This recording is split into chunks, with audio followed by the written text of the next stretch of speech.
গাছ আমাদের এই ইউক্লিপটাস গাছগুলো আছে, এগুলো দেখেন একদম আগাছা দিয়ে এ পর্যন্ত উঠে গেছে, যার কারণে গাছগুলো হয়তো ভালো মতো বাড়তে পারতেছে না।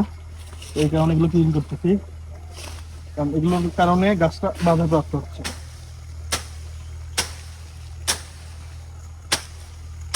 সো গ্রামে বসবাস করতে গেলে টুকিটাকি কাজ করতেই হবে, এগুলোর পরিচর্যা করতে হবে, তাহলে এগুলো একদিন অনেক বড় গাছ হবে, সম্পদে পরিণত হবে।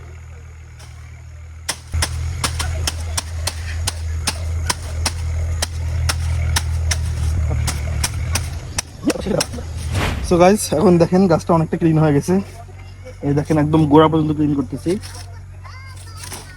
এখন গাছটা আশা করি খুব ভালোভাবে বড় হতে পারবে। এরকম আগাছা কদিন পরপরই হয়, কিন্তু 1 সপ্তাহ বা 20 দিন পর পর ক্লিন করলে তখন মোটামুটি আর হবে না, আশা করা যায়।